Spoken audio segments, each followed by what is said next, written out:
My name is Megan, and I'm 56 years old. I'm a housewife who occasionally helps out at my daughter Anna's clothing company. My husband Ryan, 58, also manages his own business. Our daughter Anna, 25, has been a daddy's girl since infancy, heavily influenced by her father to start and run her own clothing company with a friend from university. Ryan and Anna share such a close bond that their conversations about work can go on for hours, leaving me on the sidelines. Anna married Stephen, 3 years older, 2 years ago. Despite my reservations when they rushed into marriage after dating for a year, Anna was moved by Stephen's eagerness to become part of our family. Anna values her family deeply, and Stephen's commitment to being a part of our lives touched her profoundly, making her happy to marry him. Witnessing her joy, we happily gave them our blessing, but soon realized our mistake. We discussed with Anna and Stephen and decided to renovate the second floor of our house into a dual residence to accommodate both households, perhaps overly indulgent for our only child. 2 years into their marriage, I noticed Anna seemed less vibrant and had lost weight. "Anna, you don't seem well, and you've lost weight," I remarked concernedly. She brushed it off, attributing it to a diet similar to how she had once fretted about gaining weight right after the wedding. Satisfied with her explanation, I reassured her, "You're not fat, eat well, and take care of yourself." "Thank you, Mom. I'm sorry for worrying you," she replied with her usual smile as she headed to work, waving goodbye. Her cheerful response eased my concerns, but an hour later, I received a call from the hospital informing me that Anna had been injured and was undergoing surgery. I immediately called Ryan, who rushed over from his nearby office, and together we hurried to the hospital. When I arrived, Anna was already in surgery. When I asked my husband about what had happened to Anna, he told me, apparently, she fell from the top of the stairs of the station. The diagnosis is a compression fracture of the lumbar vertebrae and a spinal cord injury. She might end up bedridden. Tears welled up in my eyes as I processed the news. "I regret letting her go to work this morning," I cried. "This morning, Anna looked so thin and lacked energy. Maybe she was really struggling. If only I had stopped her from going to work, this wouldn't have happened." "There's no point in regretting now. Let's pray that the surgery goes well," my husband replied softly. "Okay," I said, beginning to pray. Then my husband said, "I'll call Stephen," and stepped outside the hospital. When he returned, his expression was one of fury. "What's wrong?" I asked. Apparently, Stephen responded to my news with, "Oh really? Well, I'm going on a vacation abroad then. Take care," my husband recounted angrily. When I informed him that Anna might be bedridden due to a severe spinal cord injury, he laughed it off, saying, "Well, my being here won't change anything, will it?" before hanging up. Just then, Anna's business partner and best friend Amy rushed to the hospital. Amy, too, looked furious. "It seems Stephen called me," she said. He mentioned Anna's surgery for a spinal cord injury and casually added, "Oh, and she might not be able to work after that. I'm going on a trip abroad, so let me know how Anna's doing." Amy continued, her anger evident. When I questioned him, asking why he was laughing and planning a trip while Anna was in such a serious condition, he callously replied, "It's my first time abroad in a while, so of course I'm happy. Do you think Anna will get better if I go to the hospital? Her mother is there, so she'll be fine," before hanging up. Amy was upset not only by Stephen's indifferent attitude towards Anna, but also shared more distressing news. "Ryan and Megan, please calm down and listen," she said gravely. "It appears Stephen might be dating our part-time worker. She's taken a week off starting today, possibly to go on that trip abroad with him." The revelation sunk us further into despair. When I asked if Stephen was cheating on Anna, it turned out Anna had been confiding in Amy about her suspicions for some time. Apparently, the part-time worker had developed feelings for Stephen when he came to pick up Anna from work. She pursued him, succeeded, and even boasted about it to other part-time workers. When one of them informed Anna, she began to worry deeply. It's possible Anna's distress over this contributed to her fall down the stairs. "I don't think I can ever forgive Stephen," I cried, overwhelmed with emotion. Trying to calm me down, my husband asked, "What are you planning to do? Are you going to confront him without any evidence?" Amy quietly intervened, saying, "There might be evidence." Anna hired a private investigator. She handed me a business card from her case. I placed the card in my wallet, then sat down on the sofa outside the operating room, praying fervently for Anna's safety. When the surgery light turned off, signaling that it was in progress, the tense silence between us three was palpable. A few minutes later, a nurse led us to a consultation room. The surgeon explained that Anna's operation had gone well because it was performed promptly, and her injuries were not severe. With diligent rehabilitation, there was a good chance she could regain her normal life. However, there was also a possibility of lingering numbness in her hands and feet. Grateful for the successful surgery, we thanked the medical team and briefly visited Anna in the ICU before deciding to head home. Amy chose not to answer when Stephen. The next day, someone who was likely calling to check on Anna's condition reached out. When we arrived at the hospital, Anna had awakened in the ICU. Though she couldn't speak, tears streamed down her face as she looked at us. In my heart, I made a vow to Anna. I will take my revenge on that man to the very end. When the doctor informed us that Anna would be moved to a hospital room the following day, my husband insisted, "I'd like her to have a private room, please. Money isn't an issue." His concern and compassion for Anna were evident, and we bid her farewell with a promise to see her the next day, then headed to the private investigator's office.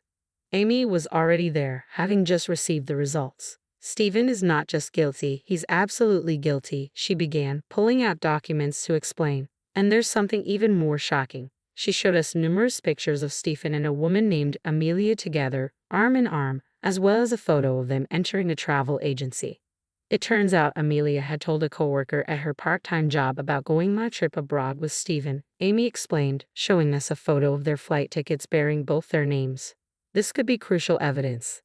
We'll keep this as evidence of Stephen's infidelity," the investigator confirmed, advising us to consult a lawyer, which we plan to do later. On the way home, my husband was visibly furious, driving aggressively to drop off Amy before returning. Once home, he grabbed the house deed, declaring angrily, "I don't need this house. I'll sell it. No, I'll demolish it. If this house didn't exist, I wouldn't have to live with that man. I don't need this house." When it came to our daughter, he couldn't contain his emotions. I, too, couldn't bear to live under the same roof as such a man. Reluctantly, I agreed with my husband, though it felt like a waste. Immediately, my husband called the company that had done the renovation. "I truly appreciated the effort you put into building this house," he began, expressing his regret. "However, we decided not to demolish it. I have a daughter as well, so I understand," the company representative reassured him. "Don't worry about it. Let's demolish it right away. When your son-in-law returns and finds the house gone, it will surely shock him," they suggested, and we promptly took action. My husband was driven by his determination for revenge. He skipped going to his own company, focusing instead on arranging our move, finding a new place, visiting the lawyer, and making regular visits to the hospital. Thanks to the support from many people, we successfully completed the move and the demolition of the house. All of Stephen's belongings were taken by his parents when we handed them over, along with evidence of Stephen's infidelity, how he had joyfully gone on a trip with his mistress while our daughter was in the ICU. We explained that we couldn't continue living together. Stephen's parents were deeply apologetic and pleaded with us not to let Anna and Stephen divorce. However, when my husband asked them, "Would you say the same if it were Stephen's sister in my daughter's place?" they fell silent, unable to argue. Both the news of Anna's accident and Stephen's infidelity were shocking revelations to Stephen's parents. After loading their son's belongings into their car, they bowed their heads and implored us, "Please, we beg you not to let them divorce. We'll talk to our son and ask him to change his ways." Seeing our lack of response, they seemed to give up, their shoulders dropping as they left. Later, at our new home, we visited our daughter's hospital room. Despite her frail condition, Anna had started speaking, her determination evident. I began the conversation as I showed Anna the materials from the private investigation agency. "Why did you stay silent knowing about Stephen's infidelity?" I asked her. "I felt I needed to gather evidence before confronting him with divorce in mind," she replied. "Stephen is the type who would dodge and run if confronted about cheating." "Wouldn't you confront Stephen?" she asked me. But then, I realized I wouldn't obtain any evidence. It was clear she had resolved to divorce him. "If only you had asked me not to confront him, I would have endured it. It hurts to think you were worrying about this all by yourself," my husband said, his face showing signs of tears as he held Anna's hand.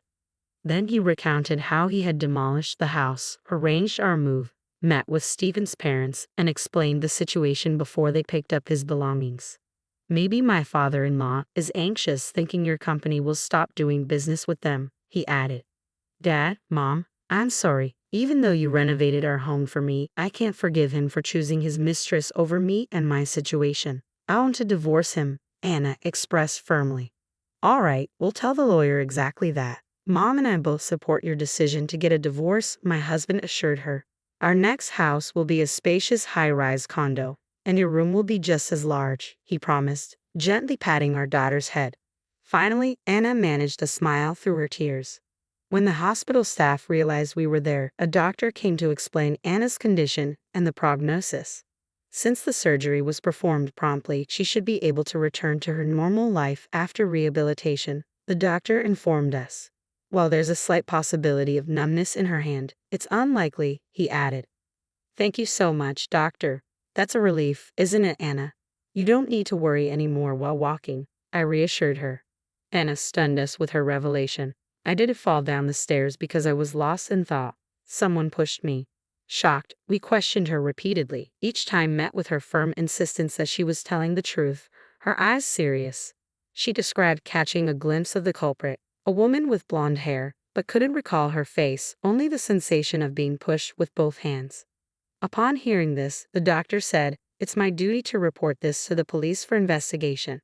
We agreed to let him handle it, seeing how tired Anna looked. We promptly shared the new development with our lawyer after concluding our call. Shortly after Stephen called, I heard from my father, "I'm coming home now. There seems to be a misunderstanding. Let's discuss it. If we clear things up, Anna and I won't need a divorce," he said, laughing as he spoke. "I'm glad I answered the phone," I muttered after hanging up.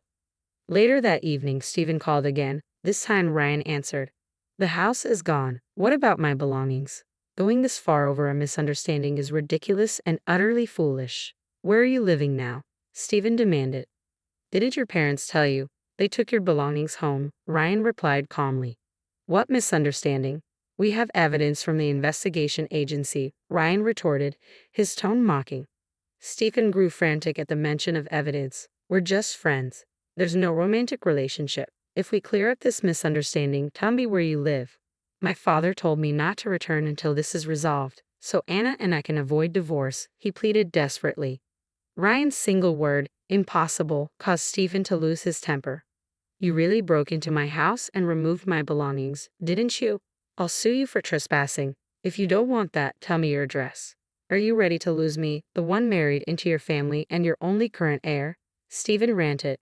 Amid Stephen's tirade, a woman's voice could be heard from his phone saying, "Enough already. Just break up. You couldn't even have a child with your wife." Hearing this, my husband hurriedly asked, "What about a child?" The call abruptly ended, leaving us puzzled, as we hadn't heard from the hospital doctor that Anna was pregnant. Though concerned about that revelation, we were more frustrated than angry at the thought of Stephen still being involved with that woman. The next day, after visiting our daughter in the hospital, my husband returned to work for the first time in a while. Around noon, Amy arrived at our house accompanied by another woman. The woman with Amy was Emma, a part-timer hired around the same time as Amelia, Stephen's mistress. Emma appeared visibly irritated by how Amelia treated her under the guise of friendship. For instance, whenever Emma went to buy lunch, Amelia would follow and place her own items on the counter, expecting Emma to pay. Despite Emma's complaints, Amelia brushed it off, claiming they were friends. Even at work, Amelia was known to slack off most of the time and leave promptly, avoiding overtime work. When Emma confronted her, Amelia justified her behavior by saying, "We're friends, so you should support my love life," causing further distress for Emma. Amy explained that Emma had come to consult with her about these issues and had some crucial information to share with us. When asked, Emma showed us messages on her smartphone that shocked us to the core. The screenshots revealed flirtatious conversations between Stephen and Amelia, along with incriminating photos of them together. What stunned us the most was Amelia's confession. She admitted to pushing Anna down the stairs. Her motive was chillingly clear. Stephen had allegedly told Amelia that Anna might be pregnant due to a late period. Believing that Anna's pregnancy could bring Stephen back to her, Amelia decided to act. She was pleased that her plan succeeded, leading to Anna's hospitalization and cancellation of the trip. Emma spoke with conviction. "I can't forgive her for trying to steal the CEO's husband and causing such chaos for her own convenience. It's horrifying," so I consulted with our vice CEO, Amy. We were taken aback by Amelia's audacity in sending evidence of the affair to Emma, but relieved to have her confession. I voiced my concern. I haven't heard anything about Anna's miscarriage from the doctor. She's not pregnant, Emma clarified. She's been stressed, which caused her irregular periods because of Stephen. Upon hearing this, my husband and I sighed in relief. So she wasn't pregnant after all. Armed with screenshots of Amelia's confession and pictures of her and Stephen together, my husband consulted a lawyer. The lawyer advised us to file a police report. The next day, we submitted printed screenshots as evidence. Throughout this, Stephen continued to call us daily, making veiled threats like, "I'll sue you for trespassing, and you'll be in trouble if I don't become the heir." Each time, we hung up without responding. Finally, the day of reckoning arrived. Following our lawyer's instructions, we summoned Stephen and Amelia to a conference room at my husband's company. "Come with your friend. We want to discuss this misunderstanding," my husband stated firmly. Stephen responded, "Okay, but when you realize it's a misunderstanding, you owe me and my friend an apology. And you'll compensate my parents too." Seeing him, I regretted more than ever letting my daughter marry him. We waited in the conference room with our lawyer. Stephen and Amelia arrived half an hour late. Spotting our lawyer, they seemed surprised and awkwardly laughed. "Why did you bring a lawyer? Let's just talk as a family." Following our lawyer's instruction, we asked them to take their seats. Stephen and Amelia sat down, visibly agitated. First of all, Stephen began, "Amelia is just a friend. I have no romantic feelings for her," Stephen insisted, while Amelia nodded beside him. Our lawyer pressed further, showing them a picture of Stephen with another woman named Emily, his arm around her. Amelia's expression shifted to anger. "Wait a minute, are you saying you have another woman? What's your relationship with her? Weren't you going to marry me once you took over the company?" she shouted at Stephen. Stephen attempted to calm her. "I don't know this woman, she's just a friend. Please calm down." But Amelia's fury only grew. "You told me your wife was pregnant, so I had to take drastic steps for our future," she accused, as Stephen repeated pleas for calm. Our lawyer interjected, "Emily has already admitted her relationship with Stephen. She's returned home and cut off contact with him." Upon hearing this, Stephen faltered. He covered his mouth, his face turning pale. Turning to Amelia, our lawyer continued, "We have enough evidence of your relationship with Stephen, as well as evidence of the crime you confessed to committing against Anna." Amelia, now frantic, stood up. "I admit to the affair, but Stephen pressured me into the staircase incident because his wife was suspicious and we couldn't go on vacation. He said she was pregnant. I apologize, I'll pay compensation, I'll end things with Stephen. Just don't involve the police," she pleaded, tears streaming down her face. Stephen erupted, "I never told you to do anything like that. You've ruined everything. It's over between us. You deserve to be arrested." Our lawyer addressed Stephen firmly. "We will proceed with filing for divorce between you and Anna and seek compensation. If you contest, we'll see you in court." Stephen initially resisted, but upon mention of court, he relented. Under our lawyer's guidance, he signed the divorce papers, fearing the repercussions on his career and public reputation. He agreed to pay $56,000 in compensation, a substantial sum considering Anna's temporary inability to work as CEO during her recovery. Amelia was later arrested, and she promptly paid the compensation by selling her parents' house and land. Rumors of Stephen's infidelity and involvement in Anna's injury spread at his workplace, stalling his career advancement. His father's company, tied to ours, lost business and eventually went bankrupt. Disowned by his father, Stephen resigned from his job and scraped together the compensation money through severance pay and loans. There were rumors of Stephen collecting aluminum cans to make ends meet, a stark contrast to his previous life. A year later, Anna returned to work after intensive rehabilitation, focusing on her health and career. "I don't need a boyfriend for a while," she declared, emphasizing her dedication. Emma, who had assisted us, joined Anna and Amy as a regular employee at their company.